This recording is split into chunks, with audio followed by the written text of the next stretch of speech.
kemarin diaturaken syarat jamaah makmum tidak menekatkan batalnya sholatnya imam. Jadi makmum harus yakin, harus don bahwa imamnya sholatnya enggak batal, atau mamang enggak masalah. Sholat imam batal atau orang enggak masalah, sing penting jangan tidak yakin bahwa sholatnya imam batal. Karena dianggap orang yang tidak bertanggung jawab, orang yang mempermainkan, orang yang bermain ketika mengikuti kepada seseorang yang jelas tahu kalau dia itu salah. Mosok to enek to. Wong wis jelas salah kok ya di. Kalau ini kok orang yang tidak benar, orang yang tidak bertanggung jawab, orang yang bermain-main. Termasuk sholatnya orang yang bisa baca Quran dengan orang yang tidak bahasa Fasihah. Kemarin dikatakan pula apabila berjamaah dengan orang yang dianggap bisa baca atau dianggap bukan makmum, ternyata imamnya itu tidak bisa baca, imamnya itu ternyata makmum, maka salah, maka batal sholatnya. Ini syarat ingat. Jikalau menekatkan, kalau jamaah kepada orang yang diikutkan sholatnya benar, dianggap bisa baca Fatihah, dianggap dia bukan makmum, ternyata batal, ternyata salah duga, ternyata imamnya adalah tidak bisa baca Fatihah atau imamnya adalah makmum, niki sholati batal. Yo ngoten. Loh kok bisa imami tidak makmum itu bagaimana? Ya mungkin nggak jelas, karena niat jamaah, niat sholat, niat makmum itu tidak harus mulai takbiratul ihram. Kami ngenani sampun dalam atur nih, kapan waktu niat dadi makmum? Kapan? Kapan waktunya kita niat berjamaah? Lho, mungkin mangke sak omongke gak kudu takbiratul ihram kok. Lho. Belum sholat, malah belum sholat kok niat ya ora sah lho.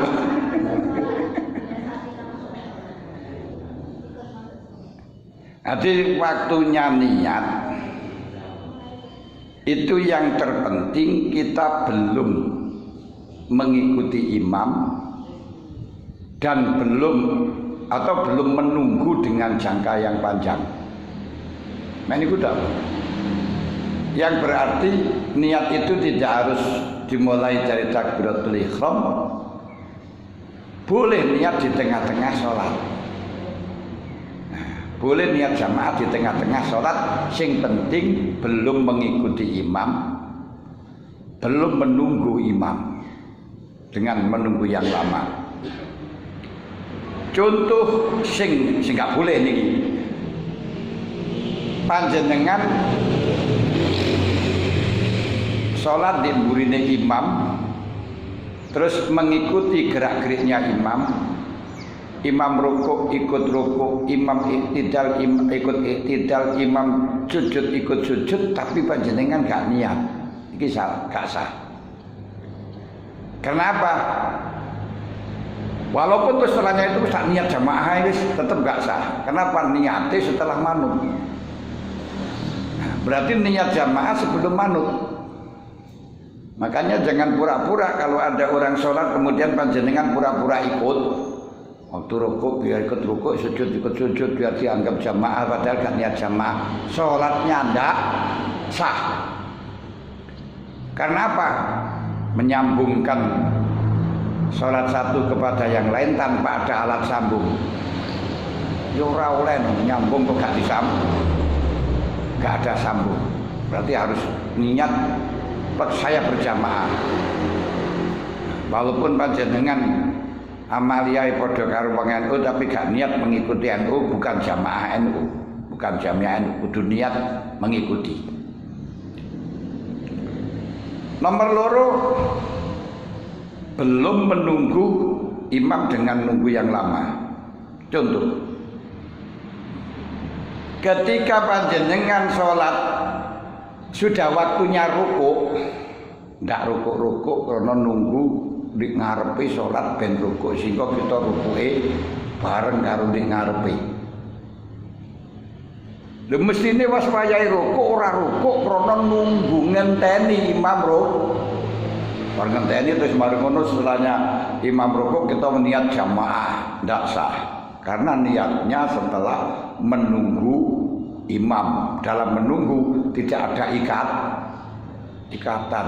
Nanti cara gampangan itu kita melok manut tapi tidak niat itu padha karo kawin tanpa nikah. Gak boleh kawin tanpa nikah, harus nikah dulu baru kawin. Aja kawin dulu terus nikah, betul lho nek. Niat dulu baru mengikuti. Dia niat dulu baru nunggu. Lah urung tau nikah kok nunggu lahire omah nek sapa. Saged paham? Nanti tekonik saged to nggih. Kapan waktunya niat jamaah? Jawabe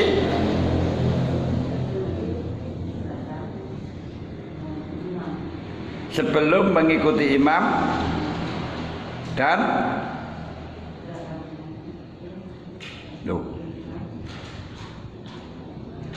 tadi diomongno kan sebelum mengikuti imam dan sebelum menunggu imam.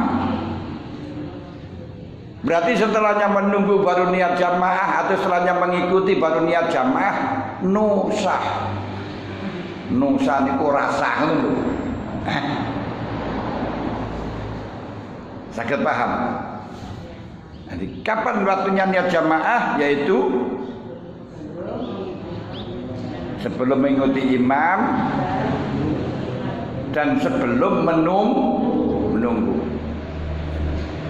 Ini niat jamaah itu di awal atau di tengah-tengah no problem. Kita kalau di awal kan sudah jelas biasa ya. Sekarang niat jamaah di tengah-tengah. Ini ada beberapa kasus, contohnya Kuampang. Bisa juga kita sholat sendirian. Kemudian sudah dapat 1 rakaat, ada orang datang. Orang datang ini nggak berjamaah dengan kita, walaupun datangnya keri, walaupun datangnya lambat. Mungkin nggak mantap dengan kita. Lalu kita berjamaah dengan nyata. Berarti kita sudah dapat 1 rakaat, kita niat berjamaah kepada orang yang baru datang sholat tadi. Nggak apa-apa, udah saya niat jamaah aja lah. Berjamaah dengan dia, itu berarti niat jamaah di tengah-tengah sholat. Jadi nggak apa-apa. Kalau di dalam waktu sholat sendirian harus menjaga urusan pribadi. Waktunya ruku, waktunya sujud, waktunya i'tidal, waktunya tasahud. Tapi ketika Anda sudah menggabungkan sholat dengan orang lain, walaupun kau sudah dapat 1 rakaat, tapi imamnya belum dapat 1 rakaat, maka sistem dan polanya harus mengikuti polanya imam. Ini gue lagi wong ijen orang di bojo niku terserah sakarep-karepmu. Wilungo gak pulang 5 hari, nginep nang langgar, nginep nang pos, nginep nang masjid, silakan. Tapi kalau sudah ada ikatan berjamaah, hidup bersama, nggak bisa seenaknya, tapi harus jaga keutuhan keluarga. Dalam jaga keutuhan keluarga di sini Walaupun imamnya harus mengerti kondisi, tapi yang wajib mengikuti bukan imam, tapi makmum. Kalau imamnya yang ikut makmum, wah bangkrut itu, karena makmumnya banyak ya. Wes. Oleh karenanya, imam siji makmum akeh itu angsal. Kalau makmum akeh, imamnya akeh, makmum siji gak boleh. Makanya wong lanang siji duwe bojo papat oleh karo agama, ora oleh karo bojo.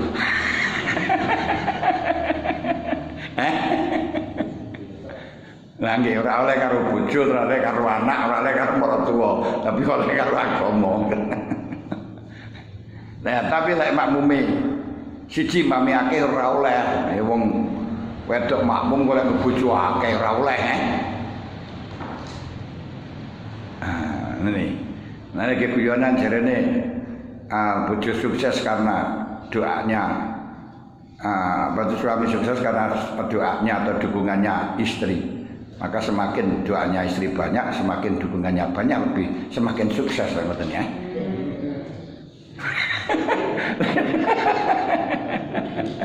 Ayo kalau mek wani muni tok. Nah, wani muni niki mboten wani nglakoni. Takwa mergo. Takut istri tua. Ketika kita sudah menyambungkan sholat tadi, walaupun rakaatnya tidak sama, misalnya kita sudah dapat 1 rakaat, makmumnya belum dapat, imamnya belum dapat. Kita harus mengikuti gerak-geriknya sholatnya imam, menjaga kerukunan dengan imam yang tentunya ketika imam sudah dapat 1 rakaat, kita sudah dapat 2 rakaat, imam 1 rakaat. Walaupun kita semestinya kalau sholat sendirian diperintahkan untuk tahiyat awal, tapi karena kita sudah kadang berjamaah dan imamnya tidak tahiyat awal, kita nggak boleh ngeyel. Aku supaya tasawuf awal. Ya kemarin masih bujangan, kamu nggak apa-apa ya tahiyat awal, tapi ini sudah berjamaah harus dijaga, harus menjaga. Sangat paham. Demikian pula ketika imam nanti sholat 2 rakaat tahiyat awal, kita sudah dapat 3 rakaat. 3 rakaat itu belum waktu, nggak boleh tahiyat awal. Tidak waktunya tahiyat awal. Nah, kalau demikian bagaimana? Sudahlah, karena imamnya tahiyat awal, kita harus adaptasi, menjaga keutuhan. Berarti sholat kita tahiyat awal bersama imam. Imam bangun dari tahiyat awal ngangkat tangan. Kita berdiri di dalam rakaat ketiga tidak disunatkan untuk ngangkat tangan. Ini bagaimana? Kita jaga salatnya imam. Berarti bagaimana? Harus ngangkat tangan. Ya ora harus sunat ngangkat tangan. Kenapa? Karena melindungi salatnya imam, menghargai salatnya imam, bukan menjaga salatnya makmum. Walaupun makmumnya sebenarnya tidak waktunya ngangkat, karena di dalam sholat ngangkat tangan itu tidak semuanya disunatkan. Tak semua sunat ngangkat tangan maring dhuwur pundak. Tapi ngangkat tangan itu ada batasnya, ada waktunya, ada tempatnya. Berapa tempat kita disunatkan ngangkat tangan? Dan ini pinten atau belum ini?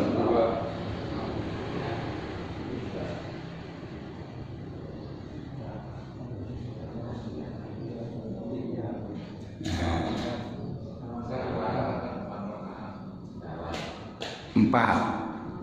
Kita sunat ngangkat tangan dalam 4 tempat, Pak. Mau sholat kebiyen cilik, mulai cilik masa ora roh. Kita kesunatan ngangkat tangan itu dalam 4 tempat. Pertama takbiratul ihram, kedua akan ruku, ketika bangun ruku untuk i'tidal, keempat akbar. Pertama takbiratul ihram, kedua akan ruku, ketika ngangkat ruku. Nanti kedua waktu ruku, ketika ngangkat ruku. Keempat bangun dari tahiyat Ketika akan sujud, tidak sunat ngangkat, nanti kejelumup. Ini wonten tempati. Nah, ketika tadi imam dalam rakaat kedua ngangkat tangan, kita dalam rakaat ketiga tidak ngangkat tangan, bagaimana? Jangan berselisih dengan imam, tapi harus kita adaptasi menjaga salatnya imam. Berarti bagaimana? Ya ikut dalam aku dalam mengangkat tangan.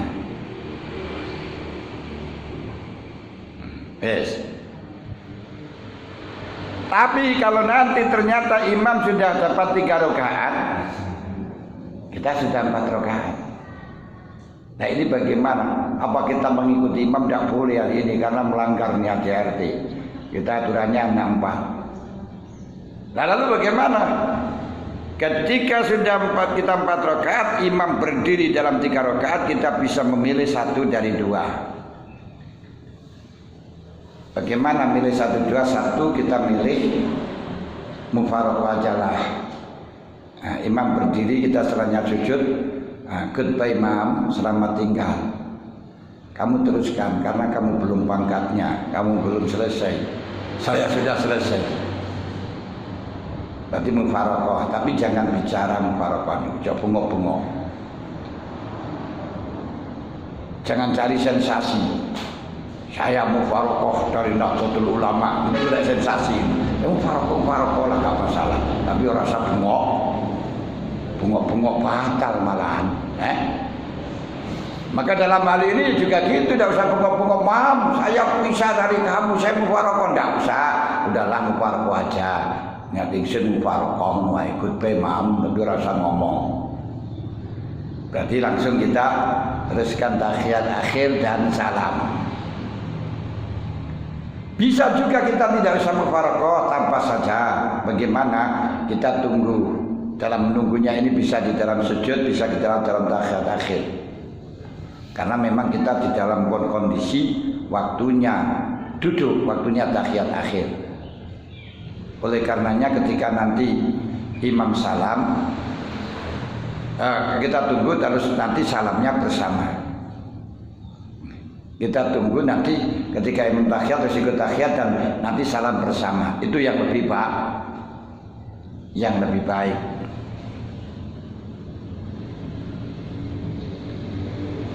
Ini kalau memang makmumnya lebih banyak daripada imam.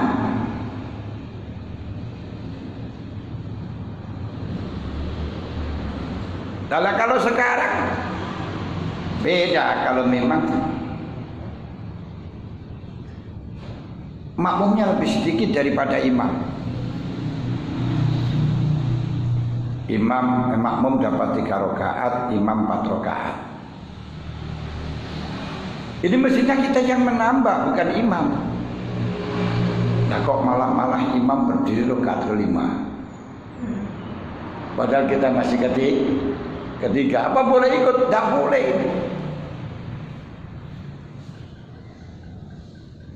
Lalu bagaimana?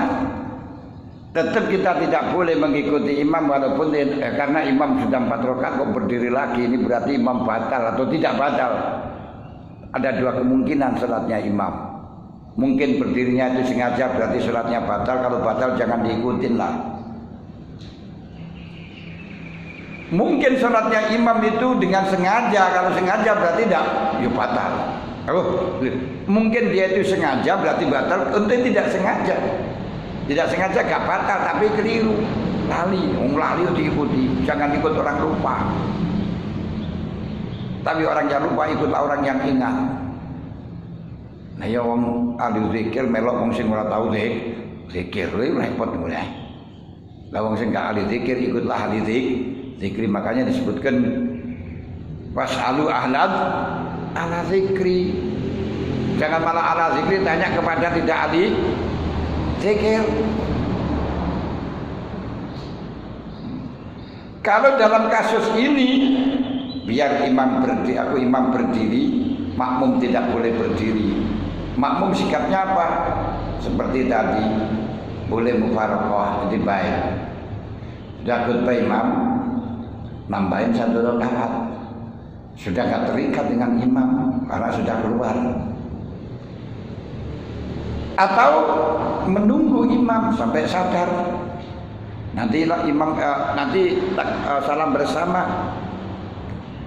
Kalau di sini bersama imam, menunggu imam, di mana tempatnya nunggu? Nggak sama dengan kasus yang pertama tadi.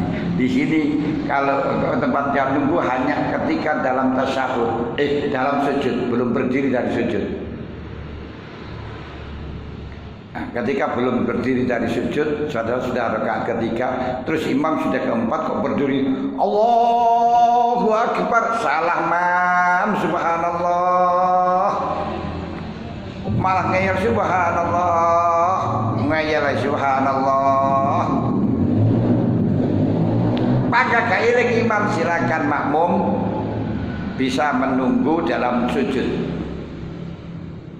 Tapi kalau makmum sudah nyenggelek, seperti sholatnya panjenengan sedoyo, begitu imam jenggelek, kita melok jenggel, Allahu Akbar, kita langsung melok. Akhirnya ketika imam salah, kedandapan. Kenapa? Karena kita tidak jaga jarak. Makanya sholat harus jaga jarak. Bagaimana jaga jarak? Waktunya kita berdiri ketika imam sudah berdiri, baru kita angkat. Waktunya sujud ketika imam sudah meletakkan keningnya pada tempat sujud. Waktunya rukuk ketika imam sudah dalam posisi rukuk, baru kita turun. Itu namanya jaga jarak. Ketika kita tidak mau jaga jarak, terjadi kekeliruan, mandek, kekeliru langsung bingung, nabrak. Ketika dalam kita rakaat ketiga tadi, imam sudah dalam rakaat keempat. Mestinya kan kalau kita bisa jaga jarak, waktu imam berdiri, lu mam, keliru mam, subhanallah, keliru mam, subhanallah, keliru mam, subhanallah. Ini kalau dia, jangan munisi ke rumah ya. Kalau kita nanti di dalam posisi rukuk masih sujud, belum bangun, enak. Biarin imam gak sadar, kita tunggu saja sampai nanti imam turun keempat dan kita bersama tahiyat imam. Berarti tadi setelahnya imam salam kita menyempurnakan satu rakaat. Ribet. Tidak boleh kita kalau duduk. Kenapa? Belum waktunya duduk karena dalam rakaat ketiga tidak ada tahiyat akhir.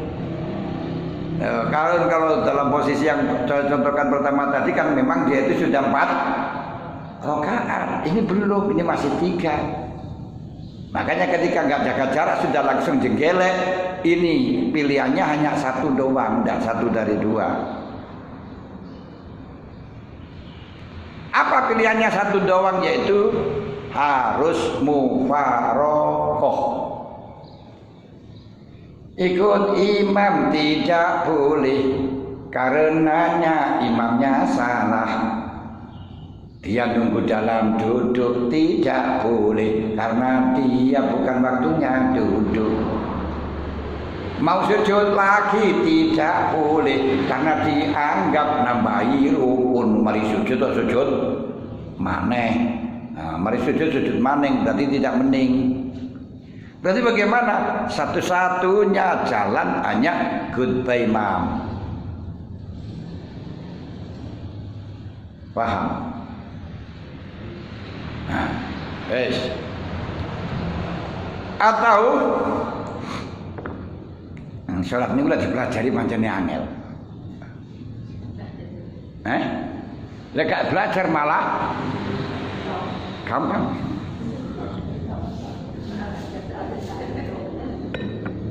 Mergo apa ora mikir. Bila ana kasus karepmu salah, karepmu enggak salah karepmu. Nah, disinilah karena orang ngaji niku kasus macam-macam. Enek waktu sholat Jumat.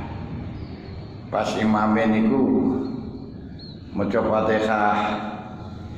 Ihdinas siratal ladzina an'amta 'alaihim ghairil maghdubi 'alaihim waladdallin.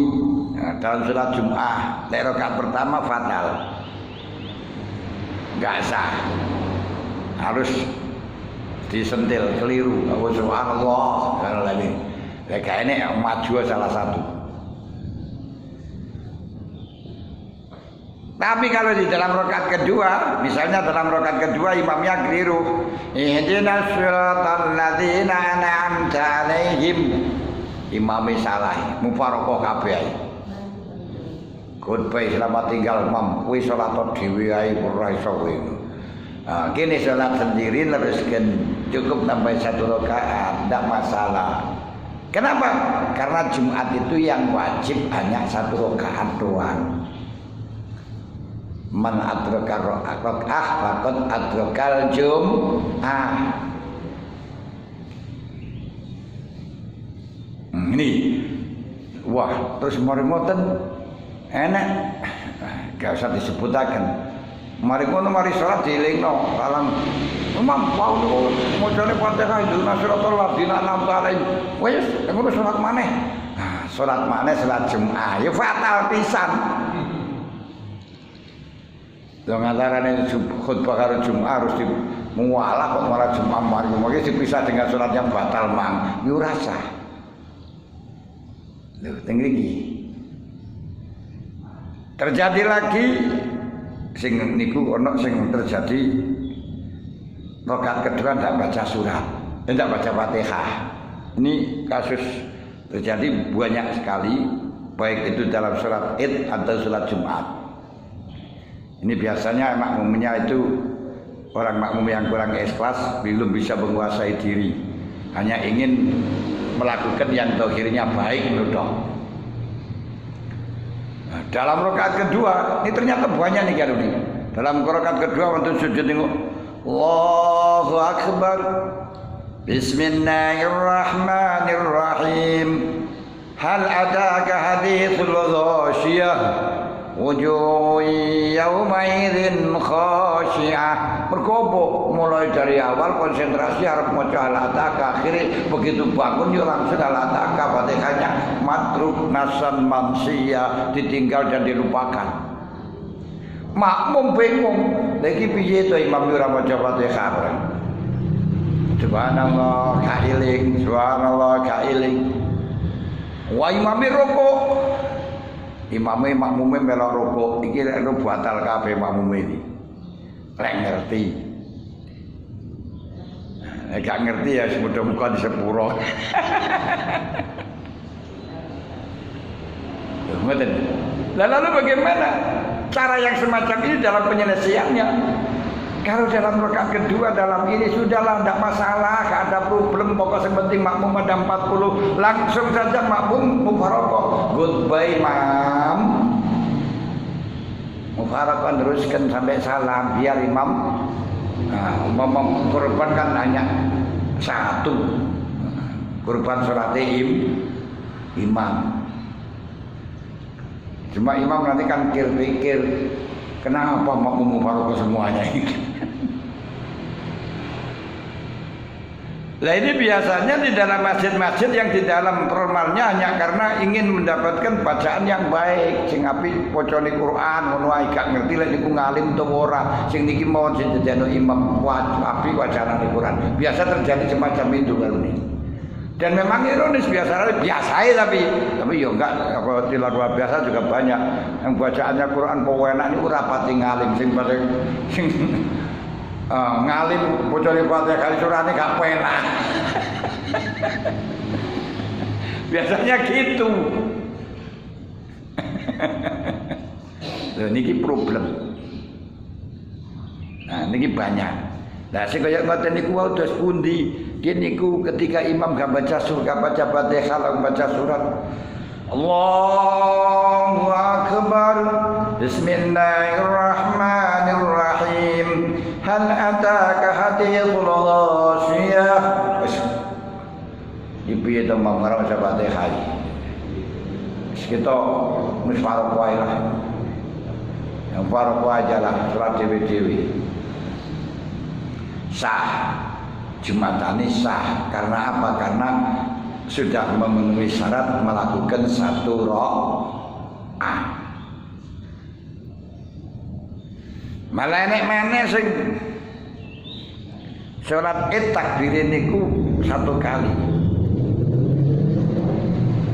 Salli sunnatan li tilal harkataini lillahi Allahu akbar.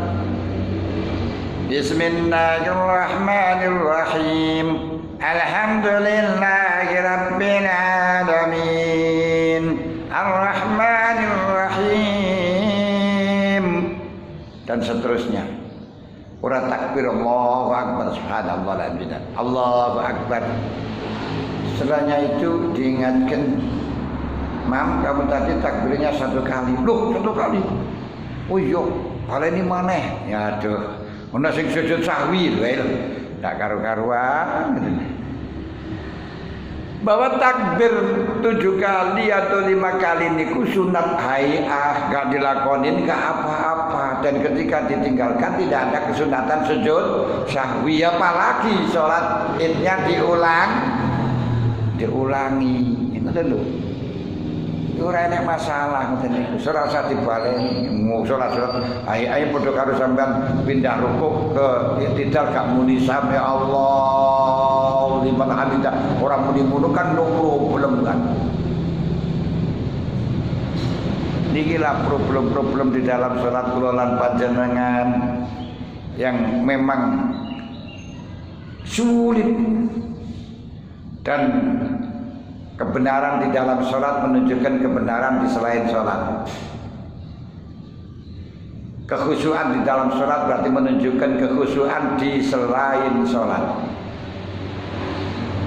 Kenapa? As-sholatu imaduddin. Karena sholat itu adalah tiang agama. Man taraka sholat faqad aqamaha. Man aqama sholat faqad aqamaha. Waman taraka faqad hadamat din. Siapa yang mendirikan sholat dengan persis, dengan pas, berarti dalam mendirikan agama yang lainnya juga bagus. Siapa yang di dalam melakukan sholat tidak melaksanakan sholat atau tidak khusyuk, tidak pas, di lainnya juga tidak pas. Seperti saya katakan tadi, jaga jarak, jaga jarak. Jangan sampai kita ruku sebelum imam dalam posisi ruku, jangan sampai kita sujud sebelum imam dalam posisi sujud. Jangan membersamai jangan barengi imam. Barengi ini mau ketika nanti ada permasalahan yang mendadak itu akan nabrak. Mergo ora gelem jaga jarak. Contohnya nih kemang ketika bangun dari sujud, sekadung bangun ternyata imam dalam keadaan keliru, nah kita akan posisi bingung, akan duduk tidak waktunya duduk karena bukan tahiyat awal, bukan rakaat keempat, bukan rakaat terakhir. Kita akan sujud lagi, tidak boleh dikarenakan tidak boleh menambahi rukun, akan mengikuti tidak boleh karena imamnya salah. Nah berarti ini namanya kita bersamaan terus ono kesalahan di depan, macet, nabrak. Nah, makanya jaga jarak. Lalu bagaimana kita nunggu kita jangan berdiri sebelum imam berdiri. Jika Allahu Akbar, kita kan harus nyetak rumuni. Baru nggak teko. Lek sampai ngelakoni sholat kaya gini akan hadir terus di dalam sholat, nggak akan gelayang kemana-mana. Nggak gelayang kenapa? Konsentrasi terus. Manten. Lah iso dadi ning gelayang niku mergo gak konsentrasi. Ngoten.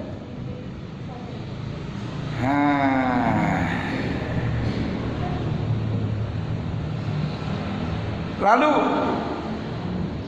terjadinya makmum berjamaah kepada makmum itu bagaimana? Bisa jadi kita salat masbuk imam sudah selamat 1 rakaat 2 rakaat kita baru ikut bersama-sama. Terus imam dapat 4 rakaat kita masih dapat 2 rakaat kan berdiri lagi menambahi. lalu ada orang di samping kita terus kita berjamaah dengannya, personel ganti niat jamaah oleh. Karena tadi sudah saya katakan niatnya jamaah itu tidak harus pada waktu takbiratul ihram, tapi yang penting niat jamaah itu sebelum. Yang penting niat jamaah itu sebelum apa? Mengikuti imam dan sebelum menunggu imam dengan menunggu yang lama. Betul? Berarti dalam kasus ini bagaimana? Kita berdiri bersama-sama masbuk, lalu kita nyambungkan sholat kepada satunya, ini boleh. Dan ternyata yang kita sambung ini telah menyambungkan sholat kepada yang lainnya. Wah, ini gak sah sholatnya. Karena apa? Kita terbukti berjamaah dengan orang yang masih makmum. Nah, makanya kalau mengikuti jangan pada orang yang mengikuti, tapi ikutilah orang yang diikuti. Jangan mengikuti kepada orang yang mengikuti kepada orang yang mengikuti. Kepada orang yang diikuti, tapi berjamaah kepada orang yang diikuti semuanya.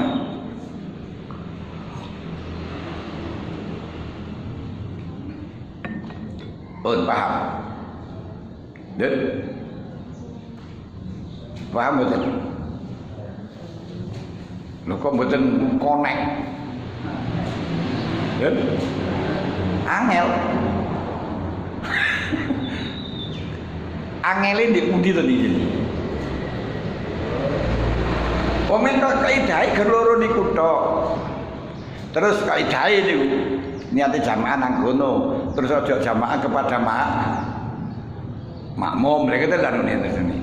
Terus niat jamaah ini dia jamaah ini kemang, kaidahe niku tidak harus takbiratul ihram, tapi tempatnya pada dua hal tadi.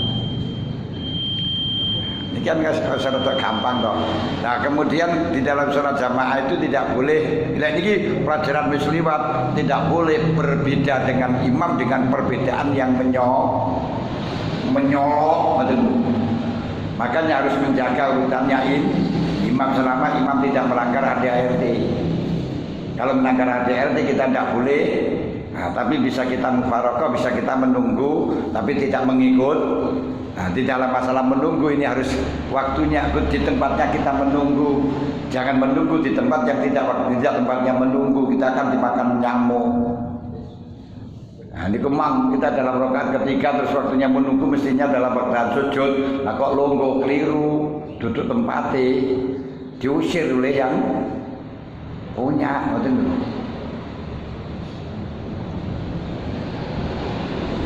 Ini cara nih.